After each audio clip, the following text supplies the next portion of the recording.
एक बार। सर्ब कला समरथ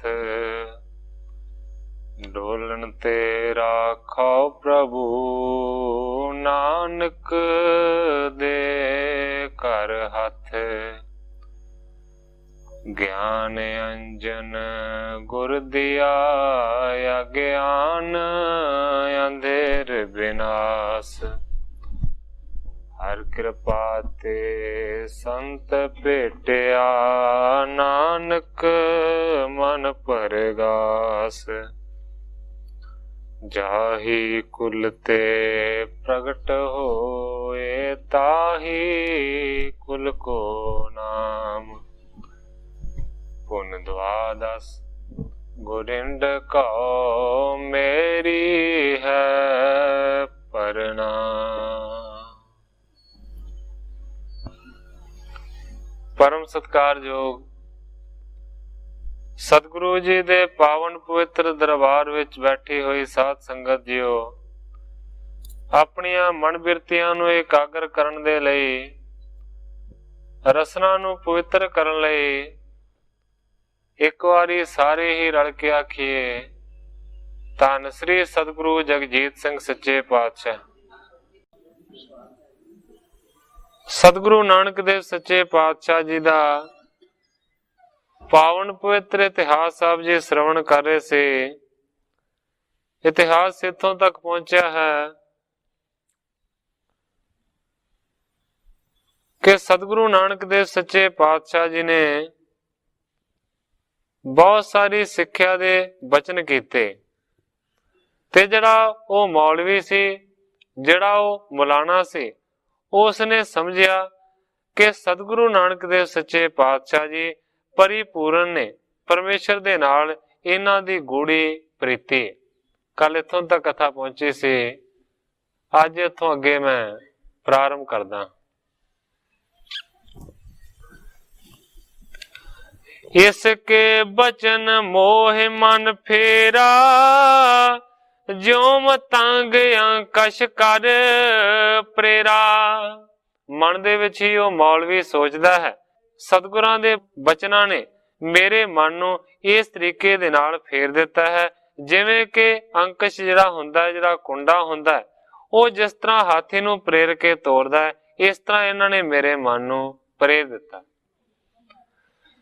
कहें गुनाह कर बानी साची, कूर कुटांब प्रीत रुच राची। मन दे विच ही सोचदा है कि गुणा दी खान ये बाणी है सतगुरां दी, और ये जिहड़ी बाणी है बिल्कुल सच्ची है। जिहड़ी परिवार दे नाल प्रीत रखनी है, ये ते बिल्कुल ही झूठी। आखर को रखवार न संगी, सह जीव यह दुख एकंगी। क्योंकि अखीरले वेले कोई भी इस मनुख दी रखिया कर नहीं सकदा, कोई भी साथी बन नहीं सकदा। अखीर दे वेले इस जीव आत्मा नूं इकल्ले ही दुख सहारने पैंदे। आसे अनजान पने मैं मानव, पचे रहन दिन भेव ना जानव। पर मनुख दे मन दे विच ऐसा अनजानपना है कि इस दे विच ही अपने सारे जीवन नूं बतीत कर दिंदा है। रात ते दिन इस गल दे विच ही परचिया रहिंदा, पर भेद नूं नहीं जाणदा। अस विचार कर हृदय मुलाना, लख महिमा मुख बचन बखाना। ग्रंथाकार भाई संतोख सिंह जी लिखते ने कि मुलाने ने अपने मन दे विच इस तरह दी विचार कीती है, ते सतगुरां दी वड्डी महिमा नूं जाण के फिर मुलाना इस तरह कहंदा। अल्प बैस ती दान आई, कोई अवतारियो संत सुख दाई। मुलाना कहता है कि छोटी उम्र दे विच इन्नी ज्यादा अकल, इन्नी ज्यादा दानाई है, इस करके हे सच्चे पातशाह जी तुसी कोई अवतार हो जिहड़े के संतां नूं सुखां दा दान देण दे वास्ते आयो। सिस्ता विखै बंदगी जानी, नेकी कार करन मन ठानी। बचपन दे विच ही तुसी गूढ़े भेद नूं जान लिया है, इसे करके तुसी समझिया है कि बंदगी करनी बहुत ज्यादा चंगी गल है। नेकी करन वाला इसे करके तुसी अपने मन नूं बनाया। बदी ख्याल दिल दीन भुलाई, रीत प्रीत की चीत बसाई। मौलाना सतगुरां नूं कहंदा कि जिहड़ा बदी दा ख्याल है वो अपने दिल तो तुसी बहुत ज्यादा दूर कर दिता है ते प्रीत दी रीत नूं चित्त दे विच वसा के रखे। विषयन ते उदास मत कीनी, गिरा प्रेम परमेश्वर भीनी। मौलाना कहंदा है कि विषयां तो अपने मन नूं तुसी बहुत ही ज्यादा दूर कीता होया। तुहाडी जिहड़ी बाणी है वो परमेश्वर दे प्रेम दे विच भिजी हुई। उस्तत के बच सुन मुख सदना, कहे तृतीया पद पंकज बदना। कवि संतोख सिंह जी लिखते ने कि जदों सतगुरु नानक देव सच्चे पातशाह जी दी इस तरह दी मौलाने ने उस्तति की, ओदी उस्तति नूं सुन के फिर सतगुरु नानक देव सच्चे पातशाह जी इसे ही अपने शब्द दा जिहड़ा तीसरा पद है ना वो बखान करते ने। सिरी मुख वाक सब रोज गस्तम दर हवा, कर देव बदी ख्याल, गाहे ना नेकी कार करदम, मम ई चिनी अहवाल। गुरबाणी दियां ये तुकां दा ये भाव है। सर्व रोज दा भाव हुंदा है कि चंद रोज थोड़े दिन। सतगुरु जी कहंदे ने सर्व रोज गस्तम दर हवा, कर देम बदी ख्याल। भाव के 4 दिन मैं लालच दे विच भटकदा हां अते माड़ा चेतारदा हां अते माड़ा ही करदा हां। गाहे ना नेकी कार करदम, मम ई चिनी अहवाल। भाव के मैं कदे भी चंगे अमल नहीं कीते, नहीं कमाए, मेरी इसे तरह की अवस्था हो गई। बदी ख्याल निस बासुर माही, करत रहत कुछ जानत नाही। सतगुरु जी कहंदे ने कि मनुख हमेशा बदी दे जिहड़े माड़े ख्याल ने उन्हां नूं ही रात दिन करदा रहिंदा पर कुछ जानदा नहीं। चिंता मन को तजै गवारा, काच लेह कर जतन अपारा। एक ओ मणि जिहड़ी के मन दी हर एक मुराद पूरी करदी है उस नूं चिंता मणि आख्या जांदा है। सतगुरु जी कहंदे ने चिंता मन को तजै गवारा, जिहड़ियां सारियां ही मुरादां नूं पूरी करन वाली चिंता मणि है उस नूं ते मनुख गवार मूर्ख छड़ दिंदा है। काच लेह कर जतन अपारा, पर कच नूं अनेकां जतन दे नाल ओह इकट्ठा करदा है। सुर तर को निज अजर उखारै, बनी बंबूरन की बिस थारै। एक ऐसा रुख है जिहड़ा के सारियां मुरादां नूं पूरियां करदा है, जिन्हों के कल्प दा रुख आख्या जांदा है। सतगुरु जी कहंदे ने कि ऐसे कल्प दे रुख नूं मनुख अनजान बन के अपने वेड़े दे विचों पुट के दूर सुट दिंदा है। बनी बंबूरन की बिस्तार ते उस दी जगह दे उत्ते अपने वेड़े दे विच जिहड़ी किकरां दी बगीची है ओदा विस्तार करदा है, ओह प्रफुल्लित करदा है। तरक सुधा होए सुरापी, तज चंदन गह बंस संतापी। मनुख ऐसा मूर्ख है कि जिहड़ा अमृत है उस नूं ते पान नहीं करदा, अमृत नूं ते ग्रहण नहीं करदा, ओदी जगह दे उत्ते अमृत नूं छड़ के शराब पींदा है। इस तो इलावा तज चंदन गह बंस संतापी, जिहड़ा चंदन है उस नूं छड़ दिंदा है ते जिहड़ा बांस है जिहड़ा के संतापी है उस नूं अपने हत्थ दे विच फड़ लैंदा है, दुखदाई बांस नूं। क्योंकि विद्वान इस गल नूं मनदे ने कि जिहड़े भी जंगल दे विच चंदन दा बूटा होवे ओहदी महक दे नाल, ओहदी खुशबू दे नाल, ओहदी सुगंधी दे नाल ਉਹ सारा ही जंगल चंदन दी लकड़ दे भाव ही विक जांदा है, सारे रुख चंदन ही बन जाते ने। पर विद्वान सज्जन कहते हैं कि बांस ही एक ऐसा बूटा है जिहड़ा कि चंदन का रूप कदे नहीं बनता। होर हर कोई बूटा, कोई भी रुख है, किकर है, टाली है जां कोई भी है, चंदन दे विच तब्दील हो जाती है ओहदी लकड़, सारी लकड़ चंदन बन जाती है। पर बांस का एक दरख्त ऐसा है जिहदे विच सुगंधी कोई असर नहीं करती। बांस भावें चंदन दे बूटे दे कोल ही क्यों ना उग्या होवे, वो बिल्कुल चंदन नहीं बनता। हुण ग्रंथाकार भाई संतोख सिंह जी ये प्रमाण दे रहे ने कि तज चंदन, जिहड़ा चंदन है उसनूं मनुख छड्ड दिंदा है, ते जिहड़ा दूसरी तरफ दुखदाई बांस है उहनूं अपने हत्थ दे विच फड़ के रखदा है, नहीं छड्डदा। तिन को सुख प्राप्त होए कैसे, हर तज विषया गहत जो ऐसे। हुण सतगुरु नानक देव सच्चे पातशाह जी उस मौलवी नूं, उस मुलाणे नूं सिक्ख्या दे रहे ने। सतगुरु जी कहंदे ने कि उन्हां मनुखां नूं सुख दी प्राप्ति किस तरह हो सकदी है जिन्हां ने परमेश्वर दे नाम नूं विसार दिता है ते विषयां दे नाल ओह लिपटे होए ने। विसरै सब ही बैस बतीती, कबै न सुध कीनी हर प्रीति। मनुख जिहड़े ने वो सारी दी सारी अपनी जिहड़ी उम्र है इसे तरीके दे नाल बतीत कर देंदे ने, परमेश्वर नूं भुल्लिया भुल्लिया ही कदे भी वो ऐसी परमेश्वर दी प्रीत नूं याद तक नहीं करते।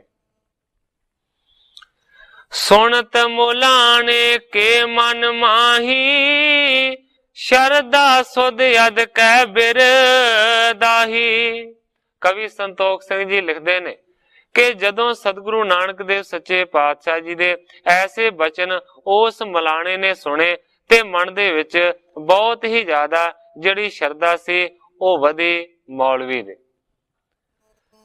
बोलियो बचन बंद कर दो, तुमरे समसर और ना को। दोवें हथ जोड़ के सतगुरु नानक देव सच्चे पातशाह जी दे चरणां दे विच मुलाणे ने अर्ज कीती कि सच्चे पातशाह दुनिया दे उत्ते तुहाडी बराबरी दा होर कोई भी नहीं। मूरत पाक अल्लाह पल कीनी, भगत रीत मैं मत जेह पीनी। मुलाना कहता है कि अल्लाह पाक ने तुहाडी जिहड़ी मूर्ति है वो बहुत ही ज्यादा पवित्र कीती है, क्योंकि भगती दी रीति दे विच तुहाडी मत बिल्कुल भिजी हुई। सुन श्री नानक उच्चरे बचना, गर्भ हरन की जिन में रचना। इस तो बाद सतगुरु नानक देव सच्चे पातशाह जी ने फिर बाणी का उच्चारण किया है, बाणी नूं रचिया है। ऐसी सतगुरु सच्चे पातशाह जी ने गुरबाणी उच्चारण की जिस गुरबाणी दे शब्द दे विच हंकार नूं दूर करन दी रचना है। श्री मुख वाक बद बख्त हम चू बखील, गाफल बेनजर बेवाक। नानक बगोयद जन तुरा तेरे चाकरा पाखाक। सतगुरु नानक देव सच्चे पातशाह जी ने ये बचन गुरबाणी दे उस वेले उच्चारण किए। इस दा भाव है बद बख्त हम चू बखील, गाफल बेनजर बेवाक। सतगुरु नानक देव सच्चे पातशाह जी उच्चारण करते ने कि हे प्रभु मैं निकर्मण हाँ, कंजूस हाँ, अचेत हाँ, बेशर्म हाँ अते डर तो बगैर हाँ। भाव के डर मैनू किसे दा कोई नहीं। नानक बगोयत जन तुरा तेरे चाकरा पाखाक। सतगुरु नानक देव सच्चे पातशाह जी इस पंक्ति दे विच बयान करते ने कि हे प्रभु मैं तुहाडा गुलाम हाँ अते तुहाडे सेवकां दे पैरां दी भी अगों मैं धूड़ हाँ। रत रंग सत संग समाजू, सिमरन बिना अनत नहीं काजू। ਸਤਿਗੁਰੂ ਨਾਨਕ ਦੇਵ ਸੱਚੇ ਪਾਤਸ਼ਾਹ ਜੀ ਕਹਿੰਦੇ ਨੇ ਕਿ ਜਿਹੜੇ ਵੀ ਪਰਮੇਸ਼ਰ ਦੇ ਪ੍ਰੇਮ ਦੇ ਵਿੱਚ ਰੰਗੇ ਹੋਏ ਨੇ ਉਹ ਸਤ ਸੰਗ ਕਰਦੇ ਨੇ। ਸਿਮਰਨ ਬਿਨਾ ਅਨਕ ਨਹੀਂ ਕਾਜੂ, ਸਿਮਰਨ ਤੋਂ ਬਗੈਰ, ਪ੍ਰਭੂ ਦੀ ਯਾਦ ਤੋਂ ਬਗੈਰ ਉਹਨਾਂ ਦਾ ਹੋਰ ਕੋਈ ਵੀ ਕੰਮ ਨਹੀਂ। ਤਨ ਮਨ ਸੌਂਪ ਦੀਨ ਨਿਜ ਸਾਈ, ਚਾਕਰ ਭਏ ਇਕ ਲਿਵ ਲਾਈ। ਜਿਹੜੇ ਪਰਮੇਸ਼ਰ ਦੇ ਪ੍ਰੇਮ ਦੇ ਵਿੱਚ ਰੰਗੇ ਹੋਏ ਨੇ ਉਹਨਾਂ ਨੇ ਆਪਣੇ ਤਨ ਤੇ ਮਨ ਨੂੰ ਆਪਣੇ ਪਰਮੇਸ਼ਰ ਦੇ ਅੱਗੇ ਸੌਂਪ ਦਿੱਤਾ ਹੈ, ਭਾਵ ਕਿ ਤਨ ਤੇ ਮਨ ਨੂੰ ਸਮਰਪਣ ਕਰ ਦਿੱਤਾ ਹੈ ਸਤਿਗੁਰੂ ਦੇ ਚਰਨਾਂ ਦੇ ਵਿੱਚ। ਚਾਕਰ ਭਏ ਇਕ ਲਿਵ ਲਾਈ, ਤੇ ਪਰਮੇਸ਼ਰ ਦੇ ਚਾਕਰ ਬਣ ਗਏ ਨੇ, ਉਹਦੇ ਨੌਕਰ ਬਣ ਗਏ ਨੇ, ਇੱਕੋ ਹੀ ਉਹਦੇ ਨਾਮ ਦੇ ਵਿੱਚ ਆਪਣੀ ਸੁਰਤੀ ਨੂੰ ਜੋੜ ਦਿੱਤਾ ਹੈ। ਤਿਨ ਕੇ ਪਦ ਪੰਕਜ ਮੈਂ ਧੂਰੀ, ਗੁਣ ਨਾ ਏਕ ਔਗਣ ਬਹੁ ਪੂਰੀ। ਹੁਣ ਸਤਿਗੁਰੂ ਨਾਨਕ ਦੇਵ ਸੱਚੇ ਪਾਤਸ਼ਾਹ ਜੀ ਆਪਣੇ ਆਪ ਦੇ ਬਾਰੇ ਹੀ ਕਹਿੰਦੇ ਨੇ ਕਿ ਐਸੇ ਜਿਹੜੇ ਪਰਮੇਸ਼ਰ ਦੇ ਦਾਸ ਨੇ, ਮੈਂ ਉਹਨਾਂ ਦਾਸਾਂ ਦੇ ਚਰਨਾਂ ਦੀ ਧੂੜੀ ਦੇ ਬਰਾਬਰ ਵੀ ਨਹੀਂ ਹਾਂ। ਗੁਣ ਨਾ ਏਕ ਔਗਣ ਬਹੁ ਪੂਰੀ, ਸਤਿਗੁਰੂ ਜੀ ਕਹਿੰਦੇ ਨੇ ਮੇਰੇ ਵਿੱਚ ਇੱਕ ਵੀ ਗੁਣ ਨਹੀਂ ਹੈ ਤੇ ਔਗਣਾਂ ਦੇ ਨਾਲ ਮੈਂ ਭਰਪੂਰ ਹਾਂ, ਭਰਿਆ ਹੋਇਆ। ਕਰੁਣਾ ਕਰ ਕਰ ਨਾ ਕਰ ਸਾਧੂ, ਬਖਸ਼ੈ ਮੈਂ ਜੋ ਗਰਵ ਅਪਰਾਧੂ। ਸਤਿਗੁਰੂ ਜੀ ਕਹਿੰਦੇ ਨੇ ਕਿ ਕਿਰਪਾ ਕਰਕੇ, ਹੇ ਕਿਰਪਾ ਦੇ ਖਾਨ, ਮੇਰੀ ਬੇਨਤੀ ਨੂੰ ਸੁਣੋ ਤੇ ਮੈਂ ਜੋ ਬਹੁਤ ਵੱਡਾ ਅਪਰਾਧੀ ਹਾਂ ਮੈਨੂੰ ਖਿਮਾ ਕਰ ਦਿਓ, ਮੈਨੂੰ ਮਾਫ ਕਰ ਦਿਓ। ਅਦਕ ਨਮਰਤਾ ਕੇ ਸੁਣ ਬੈਨਾ, ਭਾਈ ਮੁਲਾਣੇ ਕੇ ਮਨ ਚਨਾ। ਜਦੋਂ ਸਤਿਗੁਰੂ ਨਾਨਕ ਦੇਵ ਸੱਚੇ ਪਾਤਸ਼ਾਹ ਜੀ ਦੇ ਐਸੇ ਬਚਨ ਸੁਣੇ ਮੁਲਾਣੇ ਨੇ ਕਿ ਸਤਿਗੁਰੂ ਜੀ ਤੇ ਕਿੰਨੇ ਉੱਚੇ ਨੇ, ਪਰ ਫਿਰ ਵੀ ਆਪਣੇ ਆਪ ਨੂੰ ਨੀਵਾਂ ਕਹਿੰਦੇ ਨੇ ਤੇ ਪਰਮੇਸ਼ਰ ਨੂੰ ਉੱਚਾ ਬਿਆਨ ਕਰਦੇ ਨੇ। ਕਹਿੰਦੇ ਨੇ ਮੇਰੇ ਹੀ ਸਾਰੇ ਔਗਣ ਨੇ, ਜਿੰਨੇ ਵੀ ਗੁਣ ਨੇ ਹੇ ਭਗਵਾਨ ਤੇਰੇ ਨੇ। ਜਦੋਂ ਇਸ ਤਰ੍ਹਾਂ ਦੇ ਬਚਨ ਸੁਣੇ ਮੁਲਾਣੇ ਨੇ ਤੇ ਫਿਰ ਮੁਲਾਣੇ ਦੇ ਮਨ ਦੇ ਵਿੱਚ ਵੀ ਚੈਨ ਆ ਗਿਆ, ਕਿਉਂਕਿ ਨਿਮਰਤਾ ਭਰੇ ਸਤਿਗੁਰਾਂ ਨੇ ਬਚਨ ਆਖੇ ਸਨ। ਹੋਵੈ ਕਰ ਦੀਨ ਜੋਰ ਜੁਗ ਹਾਥਾ, ਕਹਿਓ ਮੋਹਿ ਅਬ ਕਰੋ ਸਨਾਥਾ। ਬੜਾ ਹੀ ਦੀਨ ਹੋ ਕੇ ਦੋਵੇਂ ਹੱਥਾਂ ਨੂੰ ਮੌਲਵੀ ਨੇ ਜੋੜਿਆ ਹੈ ਤੇ ਫਿਰ ਅਰਜ ਕੀਤੀ ਕਿ ਹੇ ਸੱਚੇ ਪਾਤਸ਼ਾਹ, ਮੋਹਿ ਅਬ ਕਰੋ ਸਨਾਥਾ, ਕਿਰਪਾ ਕਰਕੇ ਹੁਣ ਮੈਨੂੰ ਨਿਹਾਲ ਕਰ ਦਿਓ, ਕਿਰਤਾਰਥ ਕਰ ਦਿਓ। ਛਿਮੋ ਬਚਨ ਜੋ ਸਨਮੁਖ ਪਾਖੇ, ਹਉ ਅਨਜਾਣ ਢੀਠਤਾ ਰਾਖੇ।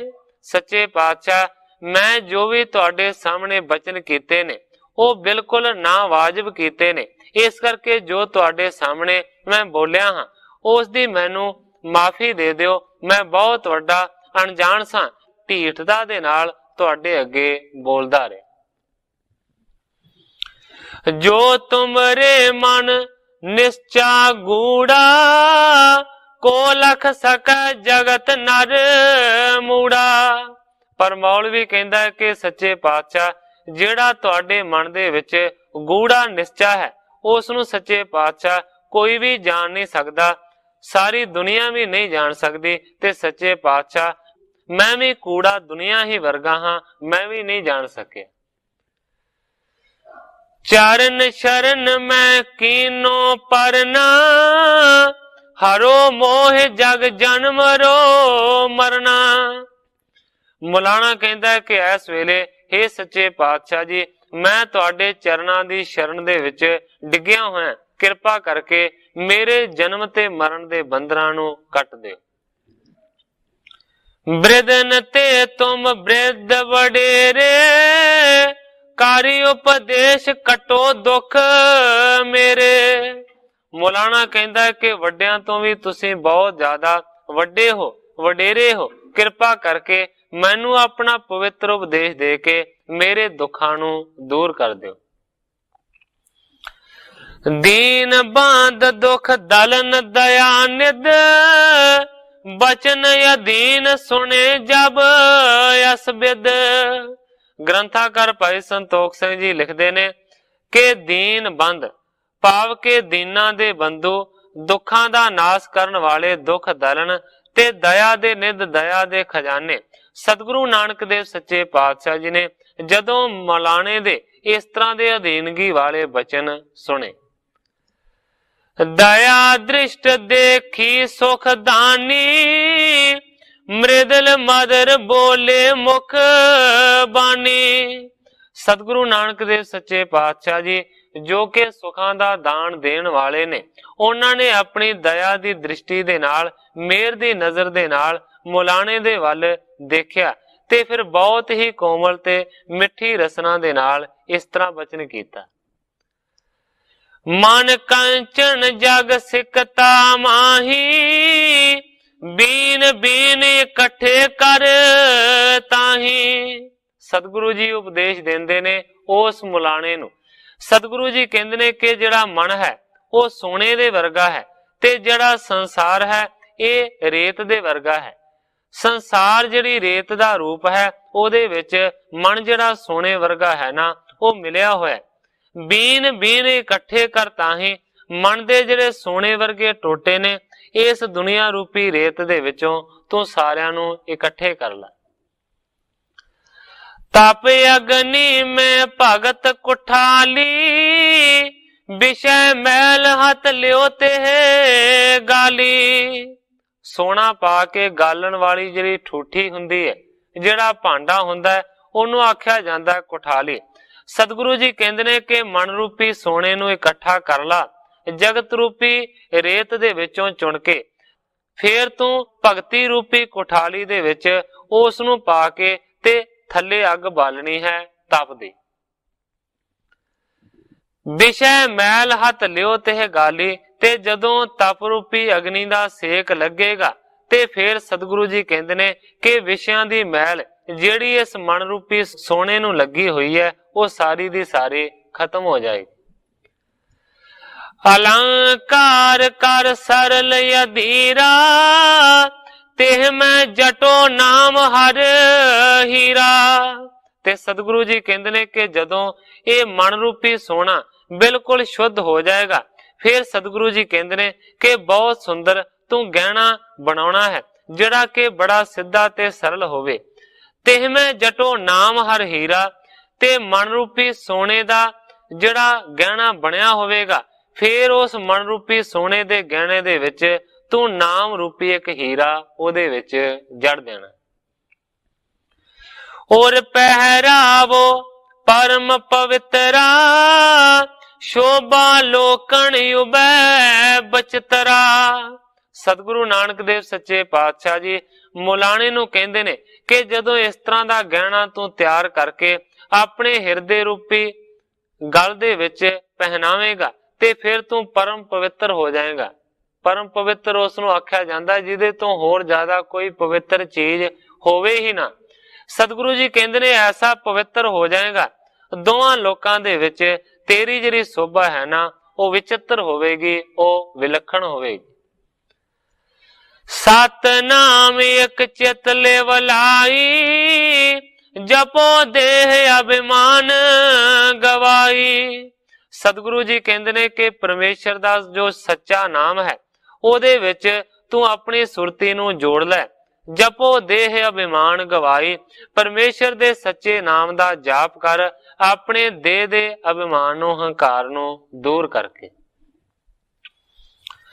ਸਤ ਸੰਗਤ ਕੀ ਸੇਵ ਅਪੰਗਾ, ਕਰੋ ਸੁਖਦ ਨਿਤ ਸੰਗ ਉਮੰਗਾ। ਇਸ ਤੋਂ ਇਲਾਵਾ ਸਤਿਗੁਰੂ ਜੀ ਮੌਲਾਣੇ ਨੂੰ ਉਪਦੇਸ਼ ਦਿੰਦੇ ਨੇ ਕਿ ਸਤ ਸੰਗਤ ਦੀ ਸੇਵਾ ਲਗਾਤਾਰ ਕਰਨੀ ਹੈ ਤੇ ਸੌਖੇ ਮਨ ਦੇ ਨਾਲ ਕਰਨੀ ਹੈ। ਮਨ ਦੇ ਵਿੱਚ ਉਮੰਗ ਨੂੰ ਧਾਰਨ ਕਰਕੇ, ਮਨ ਦੇ ਵਿੱਚ ਉਤਸ਼ਾਹ ਨੂੰ ਧਾਰਨ ਕਰਕੇ। ਬਚਨਾ ਯੁੱਧ ਕੇ ਸੰਗ ਮੁਲਾਨਾ, ਕਾਇਲ ਪਾਤਨ ਸੁਧ ਬਿਸਰਾਨਾ। ਗ੍ਰੰਥਾਕਾਰ ਭਾਈ ਸੰਤੋਖ ਸਿੰਘ ਜੀ ਲਿਖਦੇ ਨੇ ਕਿ ਜਦੋਂ ਸਤਿਗੁਰਾਂ ਨੇ ਇਸ ਤਰ੍ਹਾਂ ਦੇ ਬਚਨ ਕੀਤੇ ਤੇ ਸਤਿਗੁਰਾਂ ਦੇ ਜਿਹੜੇ ਬਚਨ ਸਨ ਇਹ ਬਹੁਤ ਤਿੱਖੇ, ਇੱਕ ਹਥਿਆਰ ਦੀ ਤਰ੍ਹਾਂ ਸਨ, ਇੱਕ ਸ਼ਸਤਰ ਦੀ ਤਰ੍ਹਾਂ ਸਨ। ਸਤਿਗੁਰਾਂ ਦੇ ਬਚਨਾਂ ਰੂਪੀ ਸ਼ਸਤਰ ਦੇ ਨਾਲ ਜਿਹੜਾ ਮੌਲਾਣਾ ਹੈ ਉਹ ਬਿਲਕੁਲ ਘਾਇਲ ਹੋ ਗਿਆ ਹੈ। ਜ਼ਖਮੀ ਹੋ ਗਿਆ ਹੈ। ਤਨ ਸੁਧ ਬਿਸਰਾਨਾ, ਮੁਲਾਣੇ ਨੂੰ ਆਪਣੇ ਸਰੀਰ ਦੀ ਜਿਹੜੀ ਸੁਧ ਸੀ ਨਾ ਉਹ ਭੁੱਲ ਗਈ। ਅਤ ਤੀਖਣ ਸੋ ਭਿਦ ਗਇਓ ਮਰਮੂ, ਛਿਦੈ ਅੰਗ ਹਉਮੈ ਸਗ ਭਰਮੂ। ਸਤਿਗੁਰਾਂ ਦੇ ਬਚਨਾਂ ਰੂਪੀ ਹਥਿਆਰ ਦੇ ਨਾਲ ਜਿਹੜਾ ਮੁਲਾਣੇ ਦਾ ਹਿਰਦਾ ਸੀ ਉਹ ਵਿੰਨਿਆ ਗਿਆ। ਛਿਦੇ ਅੰਗ ਹਉਮੈ ਸੰਗ ਭਰਮੂ, ਤੇ ਹਉਮੈ ਦੇ ਸਮੇਤ ਭਰਨ ਰੂਪੀ ਜਿਹੜੇ ਅੰਗ ਸੀ ਉਹ ਸਾਰੇ ਦੇ ਸਾਰੇ ਵਿੰਨੇ ਗਏ। ਜਗਤ ਅਸਾਰ ਜਾਣ ਦੁਖ ਖਾਨੀ, ਸ੍ਰੀ ਗੁਰ ਕੀ ਮਹਿਮਾ ਪਹਿਚਾਨੀ। ਸਤਿਗੁਰੂ ਨਾਨਕ ਦੇਵ ਸੱਚੇ ਪਾਤਸ਼ਾਹ ਜੀ ਦੇ ਬਚਨਾਂ ਦਾ ਐਸਾ ਅਸਰ ਹੋਇਆ ਮੁਲਾਣੇ ਦੇ ਉੱਤੇ ਕਿ ਜਗਤ ਨੂੰ ਝੂਠਾ ਸਮਝ ਕੇ ਉਸਨੇ ਛੱਡ ਦਿੱਤਾ ਕਿ ਇਹ ਤੇ ਦੁੱਖਾਂ ਦੀ ਖਾਣ ਹੈ। ਸ੍ਰੀ ਗੁਰ ਕੀ ਮਹਿਮਾ ਪਹਿਚਾਨੀ, ਤੇ ਦੂਸਰੇ ਪਾਸੇ ਸਤਿਗੁਰੂ ਨਾਨਕ ਦੇਵ ਸੱਚੇ ਪਾਤਸ਼ਾਹ ਜੀ ਦੀ ਵੱਡੀ ਮਹਿਮਾ ਨੂੰ ਉਸਨੇ ਪਛਾਣ ਲਿਆ। ਬਾਂਧ ਹਾਥ ਦੋ ਕਰੀ ਸੋ ਬੰਧਨ, ਤੁਮ ਕੀਆ ਮਮ ਅਗਿਆਨ ਨਿਕੰਦਨ। ਹੱਥ ਜੋੜ ਕੇ ਸਤਿਗੁਰੂ ਨਾਨਕ ਦੇਵ ਸੱਚੇ ਪਾਤਸ਼ਾਹ ਜੀ ਦੇ ਚਰਨਾਂ ਦੇ ਉੱਤੇ ਉਸ ਮੁਲਾਣੇ ਨੇ ਨਮਸਕਾਰ ਕੀਤੀ ਹੈ। ਕਹਿੰਦਾ ਤੁਮ ਕੀਆ ਮਮ ਅਗਿਆਨ ਨਿਕੰਦਨ, हे ਸਤਿਗੁਰੂ ਸੱਚੇ ਪਾਤਸ਼ਾਹ ਜੀ, ਤੁਸੀਂ ਮੇਰੇ ਅਗਿਆਨ ਦਾ ਕਿਰਪਾ ਕਰਕੇ ਨਾਸ ਕਰ ਦਿੱਤਾ। ਪੂਰਨ ਪੁਰਖ ਰੂਪ ਹਰ ਸਾਧੂ, ਨਰ ਨਿਉਦਾਰੋ ਬੁੱਧ ਅਗਾਧੂ। ਕਹਿੰਦਾ ਤੁਸੀਂ ਪੂਰਨ ਪੁਰਖ ਹੋ, ਤੁਸੀਂ ਪਰਮੇਸ਼ਰ ਦਾ ਅਵਤਾਰ ਹੋ, ਮਨੁੱਖਾਂ ਦਾ ਪਾਰ ਉਤਾਰਾ ਕਰਨ ਦੇ ਵਾਸਤੇ हे ਸੱਚੇ ਪਾਤਸ਼ਾਹ ਤੁਸੀਂ ਆਏ ਹੋ। ਤੁਹਾਡੀ ਜਿਹੜੀ ਬੁੱਧੀ ਹੈ ਉਹ ਅਗਾਧੂ ਹੈ, ਜਿਸ ਦਾ ਕੋਈ ਪਾਰਾਵਾਰ ਹੀ ਨਹੀਂ। ਕਮਲ ਬਦਨ ਜਿਉ ਤੁਮ ਓਰੇ ਆਵੇ, ਤਸ ਬਿਦ ਕਰੋ ਨ ਕੋਈ ਉਲਟਾਵੇ। ਮੁਲਾਣਾ ਕਹਿੰਦਾ ਕਿ हे ਸੱਚੇ ਪਾਤਸ਼ਾਹ, हे ਕਮਲ ਵਰਗੇ ਮੁਖੜੇ ਵਾਲੇ, ਜਿਵੇਂ ਤੁਹਾਡੇ ਦਿਲ ਦੇ ਵਿੱਚ ਆਉਂਦਾ ਹੈ ਤੁਸੀਂ ਉਵੇਂ ਹੀ ਕਰ ਸਕਦੇ ਹੋ, ਕਿਉਂਕਿ ਤੁਹਾਡੀ ਕੀਤੀ ਹੋਈ ਕਾਰ ਨੂੰ ਕੋਈ ਵੀ ਦੁਨੀਆ ਦੀ ਤਾਕਤ ਉਲਟਾ ਨਹੀਂ ਸਕਦੀ, ਬਦਲ ਨਹੀਂ ਸਕਦੀ। ਮੈਂ ਅਬ ਸੁਣਿਓ ਜੋ ਤੁਮ ਉਪਦੇਸ਼ੂ, ਜਪੋ ਨਾਮ ਤਜ ਜਗਤ ਕਲੇਸ਼ੂ। ਮੁਲਾਣਾ ਕਹਿੰਦਾ ਕਿ ਸੱਚੇ ਪਾਤਸ਼ਾਹ, ਮੈਂ ਹੁਣ ਤੁਹਾਡਾ ਪਵਿੱਤਰ ਉਪਦੇਸ਼ ਆਪਣੇ ਕੰਨਾਂ ਦੇ ਨਾਲ ਸੁਣ ਲਿਆ ਹੈ। ਸੱਚੇ ਪਾਤਸ਼ਾਹ ਜਪੋ ਨਾਮ, ਮੈਂ ਨਾਮ ਦਾ ਜਾਪ ਕਰਾਂਗਾ, ਤਜ ਜਗਤ ਕਲੇਸ਼ੂ, ਜਗਤ ਦੇ ਕਲੇਸ਼ਾਂ ਨੂੰ ਛੱਡ ਕੇ ਮੈਂ ਤੁਹਾਡੇ ਨਾਮ ਦਾ ਜਾਪ ਕਰਾਂਗਾ। ਅਸ ਕਹਿ ਗਮਨਿਓ ਧਾਮ ਮੁਲਾਨਾ, ਨਹੀਂ ਕੀਆ ਸੋ ਤੇ ਬਚਨ ਬਖਾਨਾ। ਗ੍ਰੰਥਾਕਾਰ ਭਾਈ ਸੰਤੋਖ ਸਿੰਘ ਜੀ ਲਿਖਦੇ ਨੇ, ਇਸ ਤਰ੍ਹਾਂ ਦੀਆਂ ਗੱਲਾਂ ਕਰਦਾ ਹੋਇਆ ਮੁਲਾਣਾ ਆਪਣੇ ਘਰ ਨੂੰ ਪਰਤ ਗਿਆ ਹੈ। ਨਹੀਂ ਕਿਹ ਸੋ ਤੇ ਬਚਨ ਬਖਾਨਾ, ਕਿਸੇ ਨੂੰ ਕੋਈ ਵੀ ਗੱਲ ਉਸਨੇ ਨਾ ਆਖੀ। ਪਰਮੇਸ਼ਰ ਦੇਸ਼ ਪ੍ਰੀਤ ਸੋ ਜਾਗੀ, ਵਿਖਿਆਨ ਤਿਆਗ ਏਕ ਲਿਵ ਲਾਗੀ। ਪਰਮੇਸ਼ਰ ਵਾਲੇ ਪਾਸੇ ਦੀ ਜਿਹੜੀ ਪ੍ਰੀਤ ਸੀ ਉਹ ਮਨ ਦੇ ਵਿੱਚ ਮੁਲਾਣੇ ਦੇ ਜਾਗ ਗਈ ਸਤਿਗੁਰਾਂ ਦੀ ਕਿਰਪਾ ਦੇ ਨਾਲ, ਤੇ ਵਿਸ਼ਿਆਂ ਦੇ ਵੱਲੋਂ ਉਸਨੇ ਆਪਣੇ ਮਨ ਨੂੰ ਤਿਆਗ ਦਿੱਤਾ, ਪਰਮੇਸ਼ਰ ਦੇ ਨਾਮ ਦੇ ਨਾਲ ਆਪਣੀ ਸੁਰਤੀ ਨੂੰ ਜੋੜਿਆ। ਜੀਵਤ ਜਪਤ ਰਹਿਓ ਸੋ ਨਾਮੂ, ਅੰਤ ਕਾਲ ਗਮਨਿਓ ਹਰ ਧਾਮੂ। ਕਵੀ ਸੰਤੋਖ ਸਿੰਘ ਜੀ ਲਿਖਦੇ ਨੇ ਕਿ ਜਿੰਨਾ ਚਿਰ ਵੀ ਉਹ ਮੁਲਾਣਾ, ਉਹ ਮੌਲਵੀ ਜਿਉਂਦਾ ਰਿਹਾ, ਉਹਨਾਂ ਚਿਰ ਤੱਕ ਪਰਮੇਸ਼ਰ ਦੇ ਸੱਚੇ ਨਾਮ ਦਾ ਜਾਪ ਕਰਦਾ ਰਿਹਾ। ਜਦੋਂ ਮਰਿਆ ਤੇ ਅੰਤ ਦੇ ਵੇਲੇ ਫਿਰ ਉਹ ਪਰਮੇਸ਼ਰ ਦੇ ਘਰ ਦੇ ਵਿੱਚ ਹੀ ਗਿਆ, ਭਾਵ ਕਿ ਸਤਿਗੁਰਾਂ ਦੇ ਚਰਨਾਂ ਦੇ ਵਿੱਚ ਹੀ ਜਾ ਬਿਰਾਜਿਆ। ਕਵੀ ਜੀ ਅਗਲੇ ਅਧਿਆਇ ਦਾ ਪ੍ਰਾਰੰਭ ਕਰਦੇ। ਸ੍ਰੀ ਸਰਸਵਤੀ ਸਰਬਦਾ, ਬਰਨ ਸਵੇਤ ਸੁਖ ਕੰਦ, ਤਰਲ ਆਂਗੁਰੀ ਬੀਨ ਸੋ ਬੰਦੋਂ ਦ્વੈ ਕਰ ਬੰਦ। ਹੁਣ ਗ੍ਰੰਥਾਕਾਰ ਭਾਈ ਸੰਤੋਖ ਸਿੰਘ ਜੀ ਸ਼ਾਰਦਾ ਦੇਵੀ ਦਾ ਮੰਗਲ ਕਰਦੇ ਨੇ। ਕਵੀ ਸੰਤੋਖ ਸਿੰਘ ਜੀ ਲਿਖਦੇ ਨੇ, ਜਿਸ ਦਾ ਰੰਗ ਚਿੱਟਾ ਹੈ ਤੇ ਦਰਸ਼ਨ ਸੁਖਾਂ ਦਾ ਮੂਲ ਹੈ, ਗੁਰ ਕੀਰਤੀ ਵਿਖੇ ਜਿਸ ਦੀਆਂ ਉਂਗਲੀਆਂ ਵੀਣਾ ਵਜਾਉਣ ਦੇ ਵਿੱਚ ਚੰਚਲ ਹੋ ਰਹੀਆਂ ਹਨ, उस श्री शारदा नूं मैं दोवें हथ जोड़ के सदा ही नमस्कार करदा। श्री बाला संदूर वाच। कालू बहोरो कीन विचारा, जग पवीत देन हित धारा।